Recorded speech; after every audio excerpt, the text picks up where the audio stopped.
پہ انصاف فراہم کر رہا ہے؟ کیا ایک غریب، ایک کمزور اور بالخصوص ایک عورت آج بھی انصاف حاصل کرنے میں کامیاب ہے؟ وکیل کو نہیں، جج کو کر لیتے ہیں، یہ ایک ایسا جملہ ہے جو کہ زیادہ تر مایوس ترین سائلین کی طرف سے سننے کو ملتا ہے۔ ہو ہی نہیں سکتا کہ کوئی وکیل بک جائے یا کوئی جج جو ہے وہ انٹینشنلی نا انصافی کرے، لیکن حقیقت کے ساتھ اس کا کوئی تعلق کوئی نہیں۔ بہنوں اور بیٹیوں کو ان کا حق قرآن پاک پہ بخشوا دیا جاتا ہے، تو ہمیں قرآن پاک تو ترغیب یہ دیتا ہے کہ آپ ان کا حق دیں۔ کہ ہمارے گلی محلوں کے مسائل حل نہیں ہوتے۔ کیا ہمارا سسٹم خراب ہے یا نیتیں کھوٹی ہیں؟ نیتیں کھوٹی ہونے کی وجہ سے ہی ہمارا سسٹم جس کا جو کام ہے وہ نہیں کر رہا۔ وکلا کو صرف اپنی فیسز، اپنی بڑی گاڑی اور بڑا ایک چیمبر چاہیے۔ رزق جو ہے وہ اللہ تبارک و تعالیٰ کا قرآن پاک کے اندر وعدہ ہے۔ پیسے کو میں رزق کی سب سے نچلی جو سطح ہے وہ میں سمجھتا ہوں۔ اس پروفیشن کے اندر محنت جو ہے وہ سب سے بنیادی اکائی ہے اس کی۔ کیا پاکستان میں فلاحی کام کرنا اب سیاست میں آنے کا ایک شارٹ کٹ نہیں بن گیا؟ پالیٹکس سے زیادہ مزہ جو ہے وہ اس پہ ہے کہ آپ کسی ضرورت مند کے ساتھ کھڑے ہو۔ آئین کی بالادستی دیکھ سکیں گے یا ہم ہمیشہ مصلحتوں کا شکار ہی رہیں گے؟ آج اگر ہمارے پارلیمنٹس کو یہ بات سمجھ آ جائے کہ پارلیمنٹ چیز کیا ہے تو یہ سارے مسائل حل ہو سکتے ہیں۔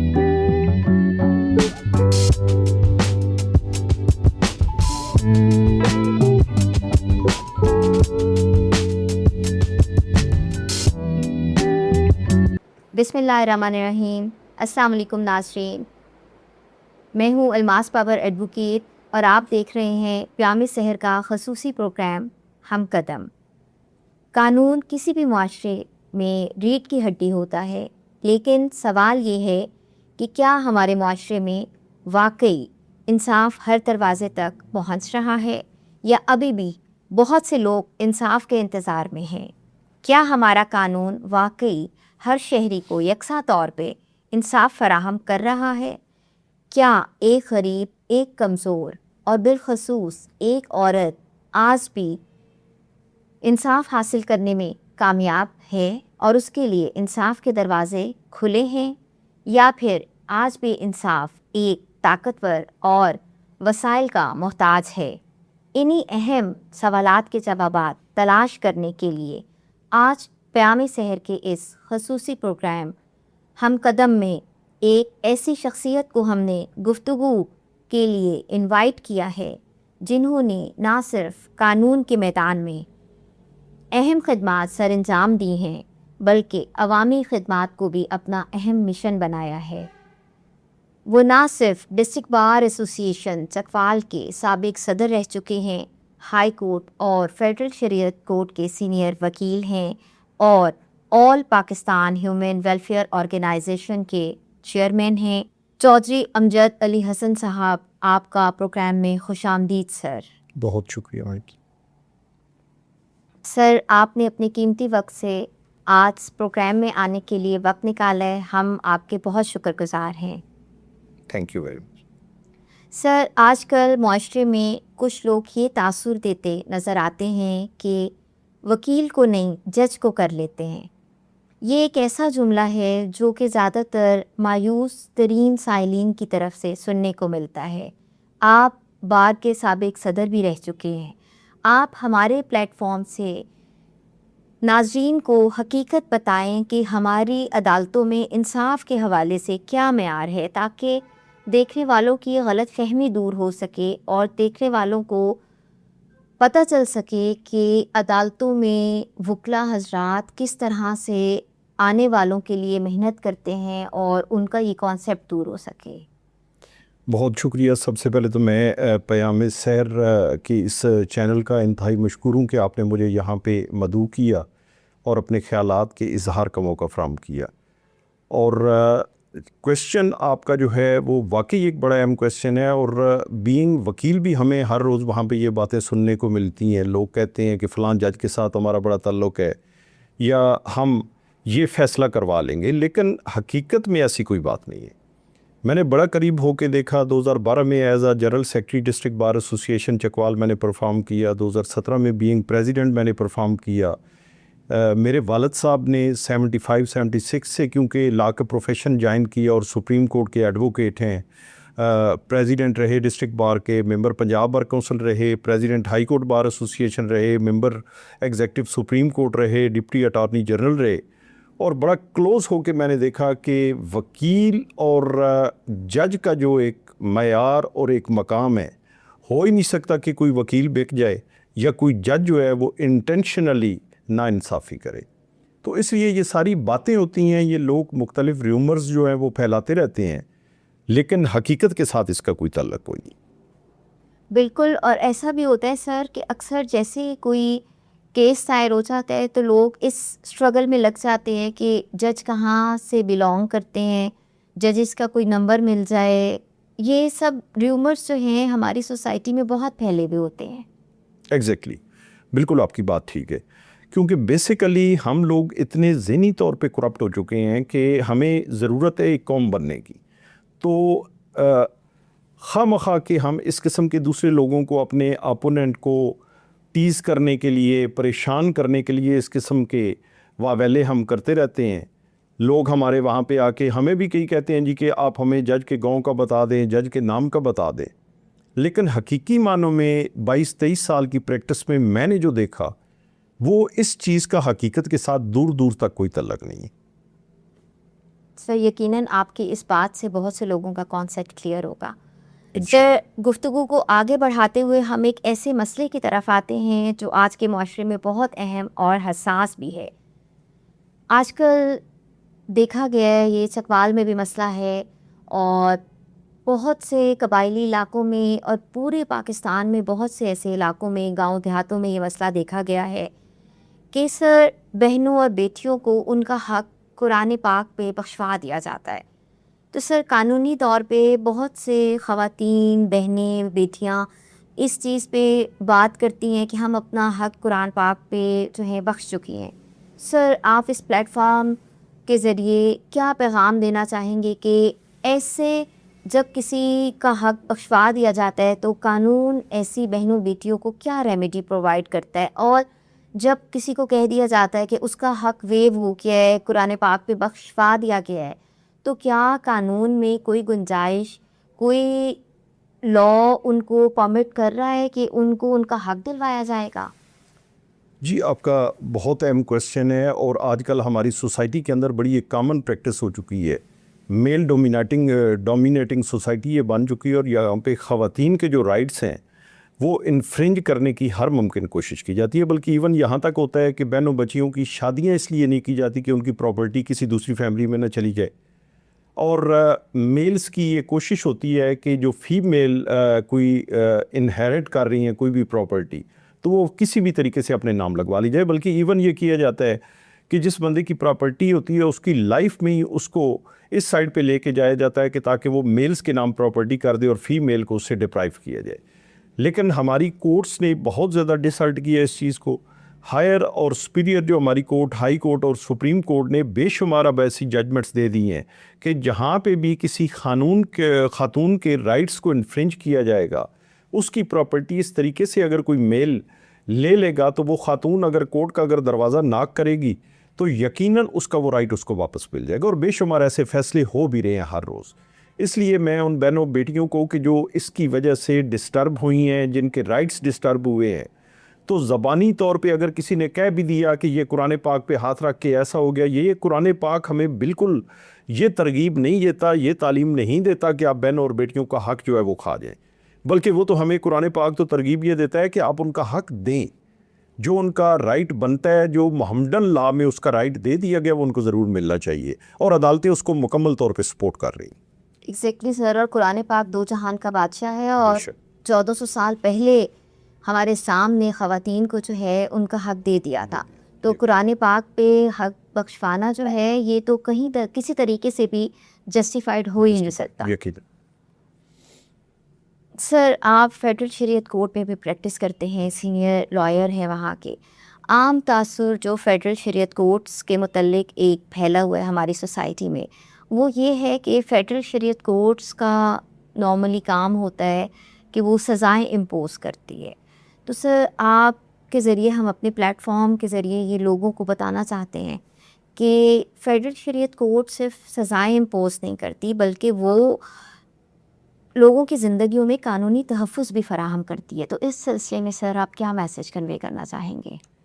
دیکھیے، ایک تو وہ لا ہے کہ جو محمدن لا ہے، جو قرآنک لا ہے، جو شریعہ کا لا ہے، لیکن اس لا کے اندر کسی بھی جرم کو ثابت کرنے کے لیے اس کا اپنا ایک پیمانہ دے دیا گیا.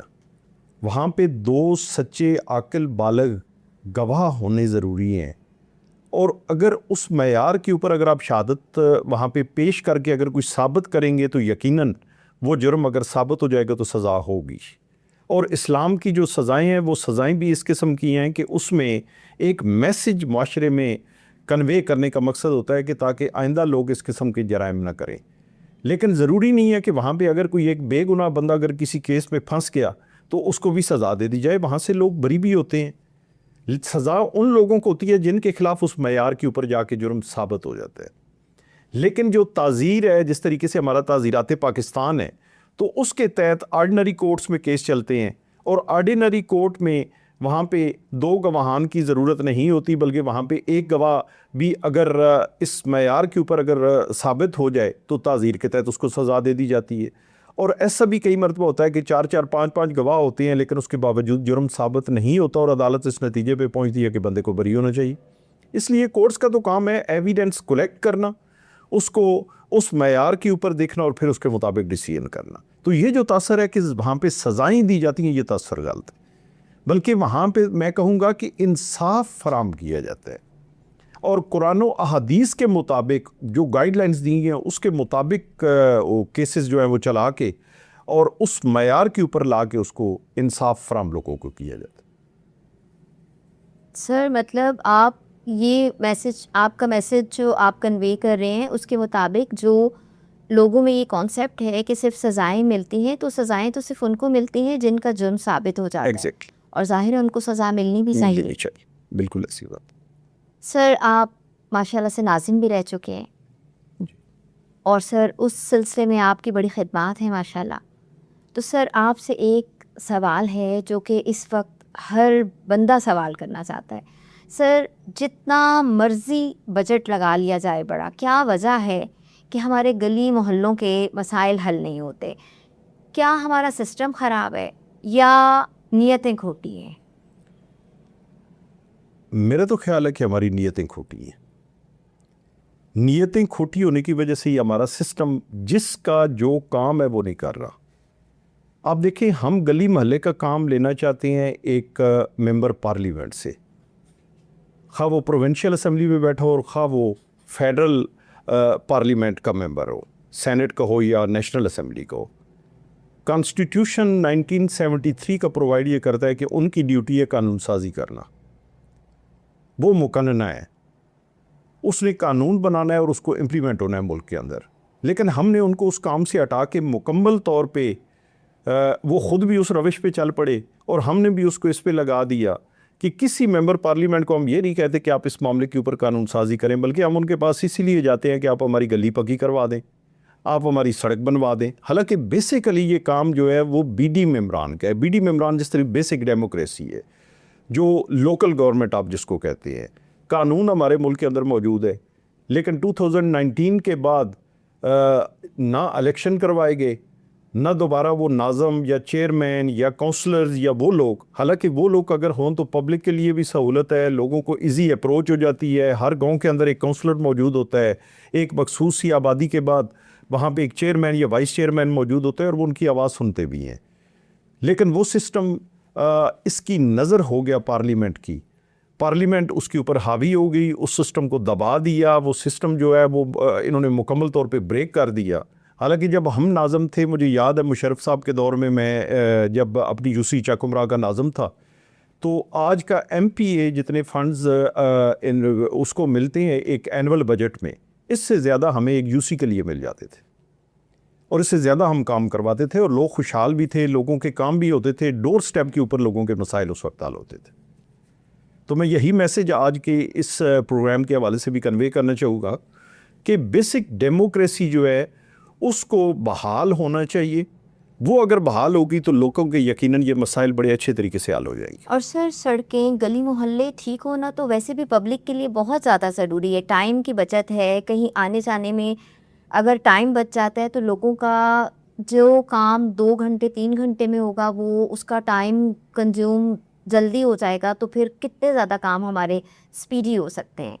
اور اس میں جو پالوشن فیس کرنے پڑ رہے ہیں, لوگ بیمار ہو جاتے ہیں اور لوگ اتنی زیادہ انہیں ہرڈلز آتی ہیں, یہ تو پرائورٹی بیسس پہ کام ہونا چاہیے جو کہ نہیں ہو رہا ہے.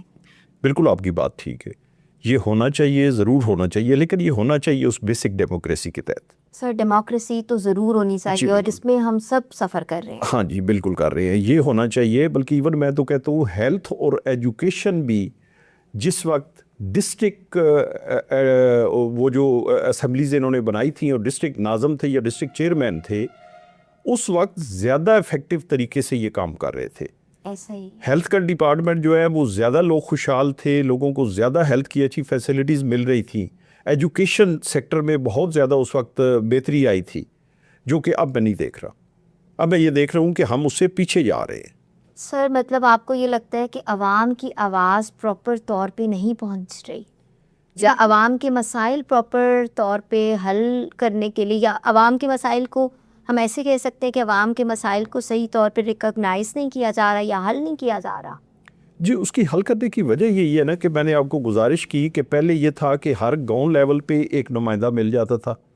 اب آپ کو 2-2.5 لاکھ کی آبادی پہ جا کے ایک نمائندہ ایم پی اے ملتا ہے.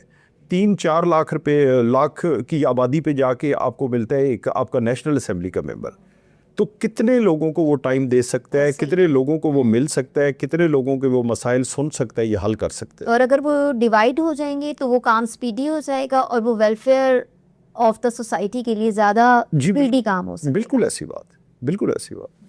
سر آپ ایک پروفیشنل لائر ہیں, آپ کے پاس ڈفرینٹ ٹائپ کے کیسز آتے ہیں. تو سر آپ کے پاس جیسے خلا کے کیسز آتے ہیں, تو عام طور پہ ہم دیکھتے ہیں کہ جب ایک خاتون خلا کا کیس دائر کرتی ہے تو فوراً اس کو بلیک میل کرنے کے لیے یا اس کو پریشرائز کرنے کے لیے دوسری طرف سے فوراً ایک کیس کر دیا جاتا ہے, اسے بلیک میل کرنے کے لیے بچوں کی کسٹڈی کا کیس کر دیا جاتا ہے. اور خاتون فوراً, کیونکہ اویئرنیس تو ہوتی نہیں ہے زیادہ تر لوگوں کو, لوگ فوراً پریشرائز ہو جاتے ہیں کہ بچوں کی کسٹڈی کا کیس اسی طرف سے کر دیا گیا ہے. تو ایک خاتون فوراً کانشیس ہو جاتی ہے کہ اب میں خلا کا کیس پرسو کروں یا نہ کروں, میرے بچے نہ مجھ سے چھن جائیں. حالانکہ بعض اوقات بچے ٹینڈر ایج کے ہوتے ہیں اور ہم لوگوں کو ایز اے لائر تو پتہ ہی ہوتا ہے کہ اس ایج میں بچوں کو جو ہے وہ والدہ سے نہیں لیا جا سکتا.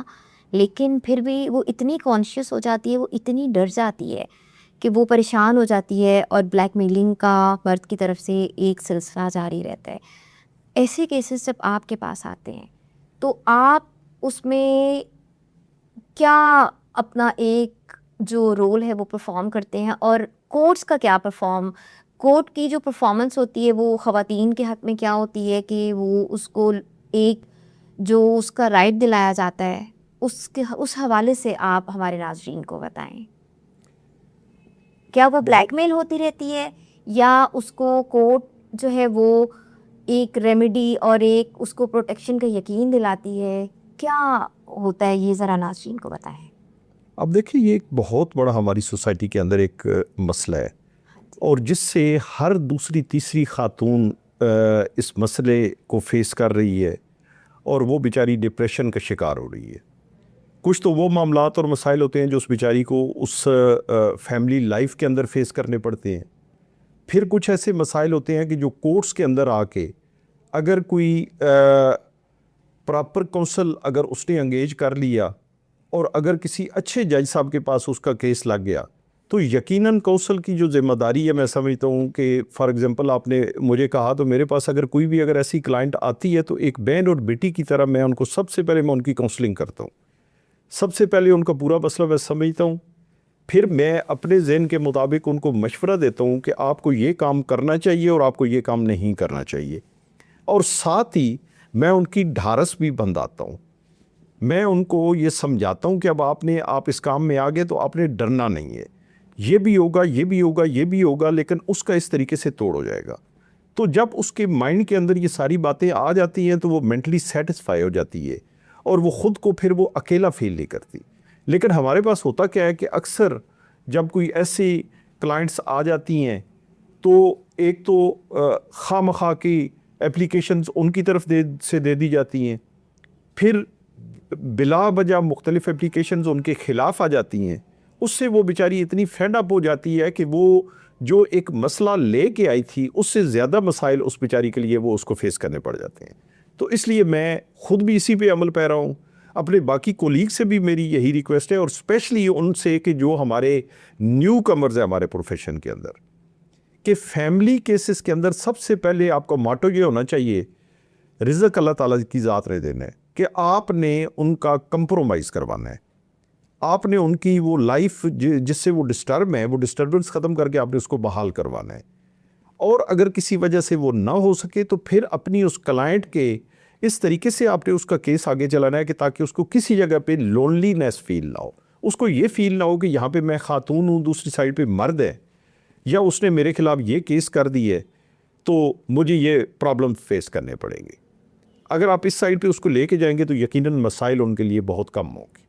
بے شک سر بعض اوقات یہ تاثر دیا جاتا ہے کہ وکالت اب ایک مشن نہیں, صرف پیسہ کمانے کا, کمائی کا ذریعہ بن چکا ہے, اور وکلا کو صرف اپنی فیسز, اپنی بڑی گاڑی اور بڑا ایک چیمبر چاہیے.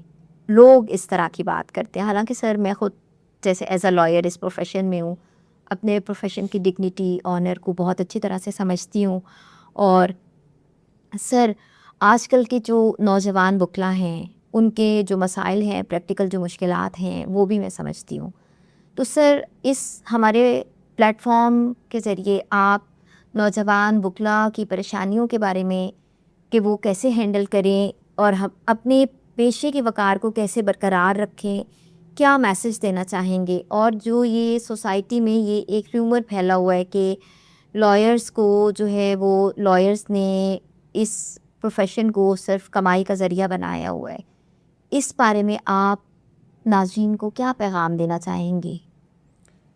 دیکھیے ہم سب انسان ہیں, غلطیاں بھی انسانوں سے ہوتی ہیں, لیکن کم از کم میں یہ نہیں سمجھتا کہ ایک بندہ پروفیشنل ہو اور پھر پروفیشن کے اندر رہ کے وہ کوئی ایسی حرکت کرے کہ جو اس کی ڈگنیٹی کو, اس کی رسپیکٹ کو اور اسپیشلی اس کے پروفیشن کی رسپیکٹ اس سے ڈسٹرب ہو.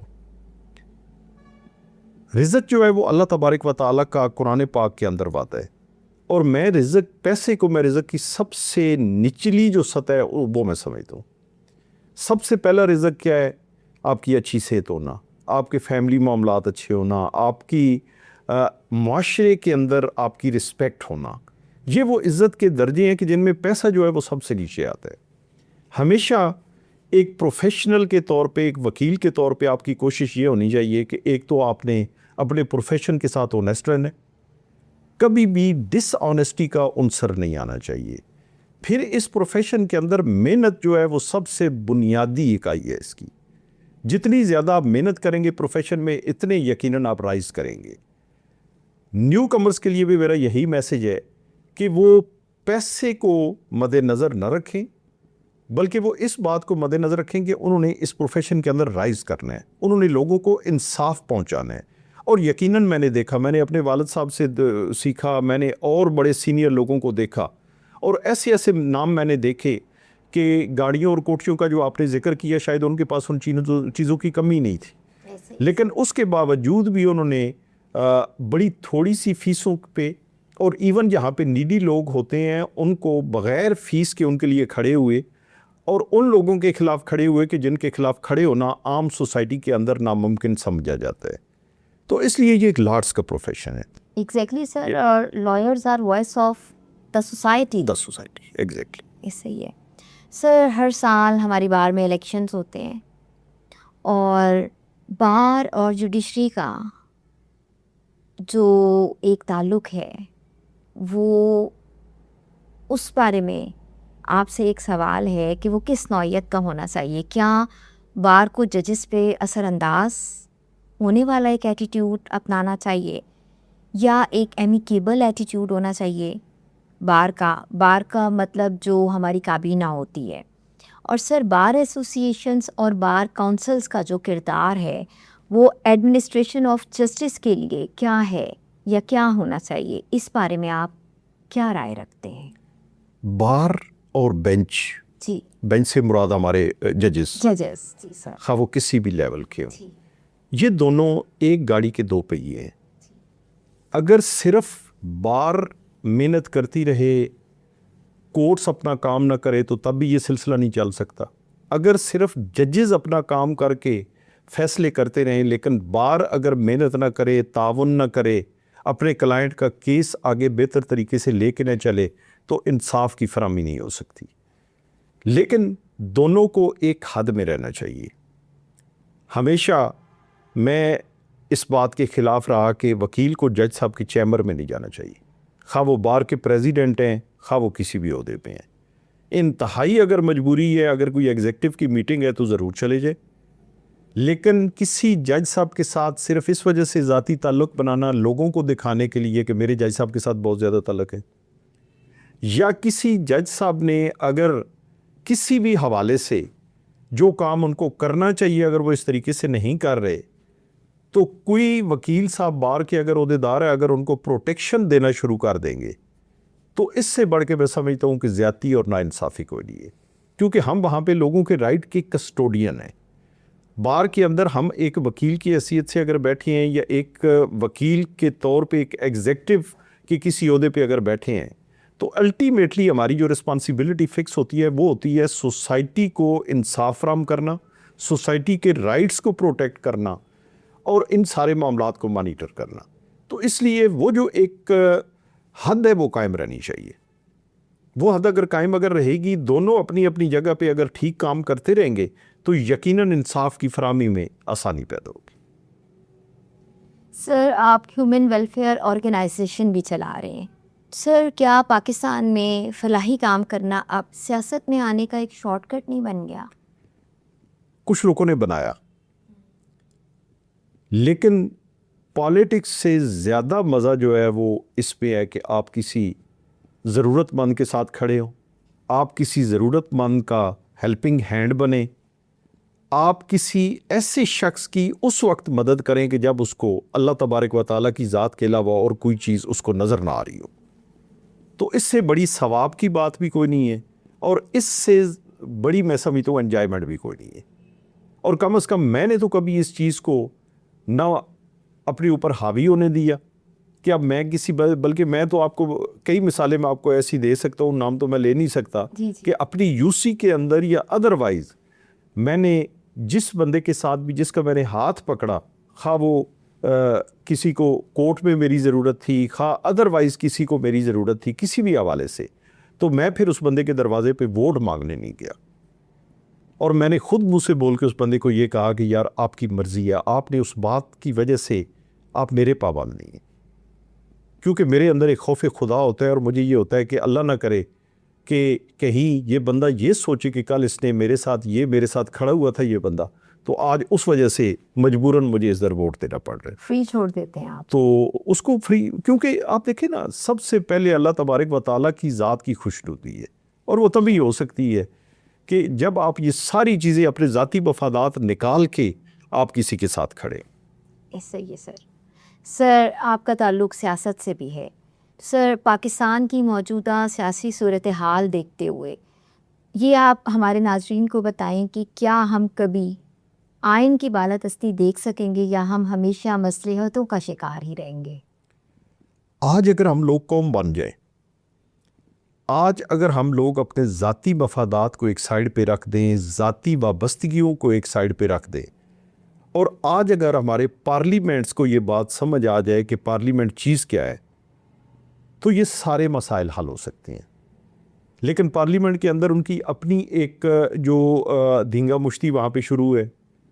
ہماری یہ پوزیشن ہوتی ہے کہ ہم باتیں کرنے میں ہم اور ہوتے ہیں، لیکن پریکٹیکل جب ہوتا ہے، الیکشن ڈے جب آتا ہے، تو اس وقت پھر ہم اپنے وہی جو نعرے ہیں ان کے چکر میں ہم پڑ جاتے ہیں.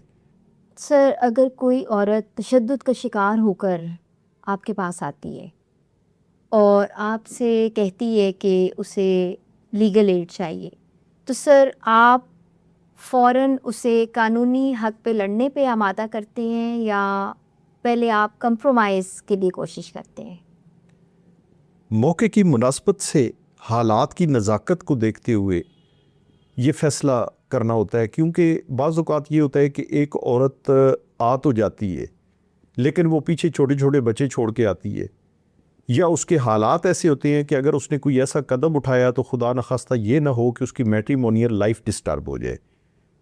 تو وہاں پہ پھر میری کوشش یہ ہوتی ہے کہ میں پہلے اس بندے سے، اس کے ہسبینڈ سے رابطہ کروں، اسے کسی بھائی سے، والد سے رابطہ کروں اور اس معاملے کو سلجھاؤں.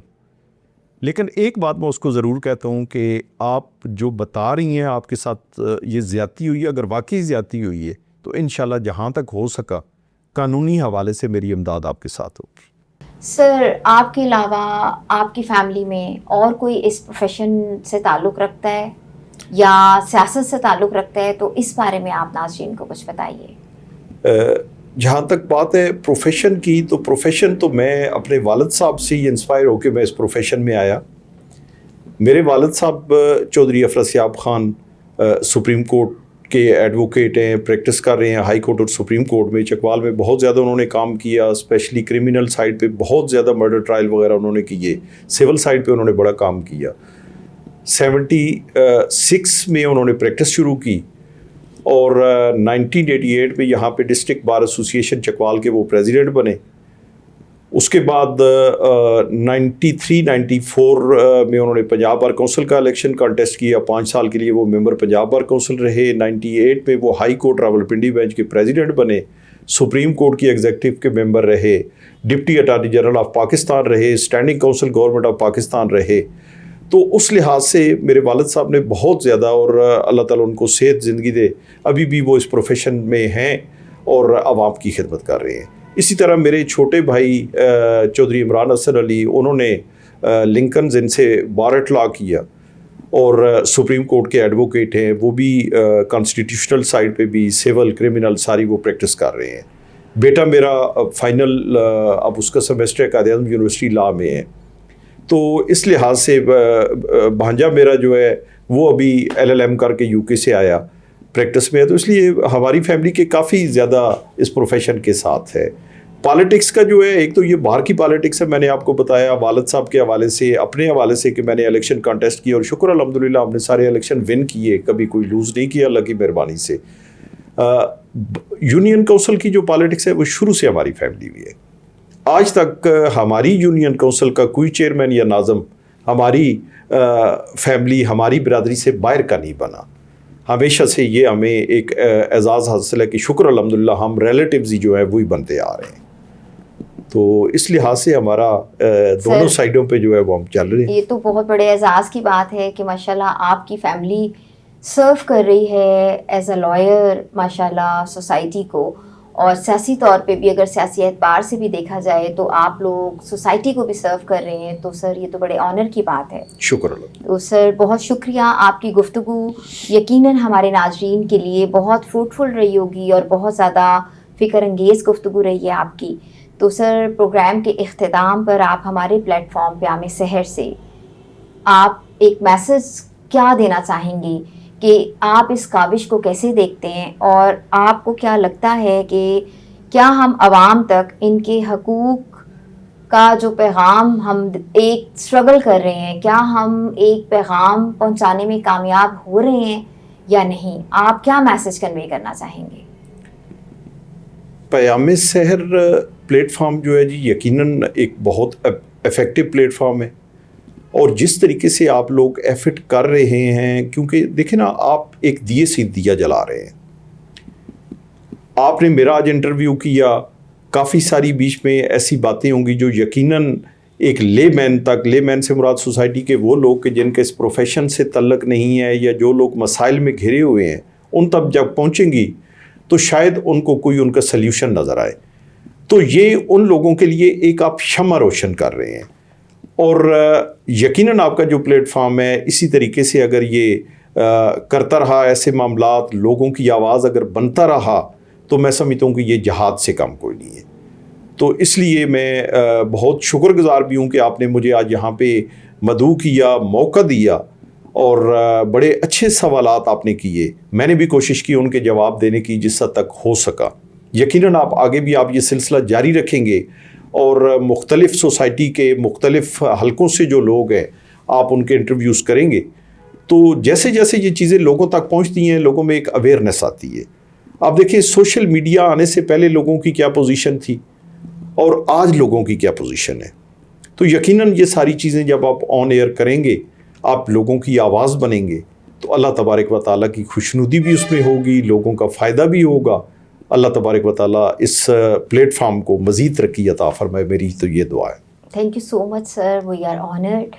جی ناظرین, تو آج کی گفتگو سے ایک بار پھر یہ حقیقت واضح ہوتی ہے کہ اگر انسان کے پاس علم ہو اور اس کی نیت صاف ہو تو وہ معاشرے میں بہت بڑی ایک مثبت تبدیلی لا سکتا ہے.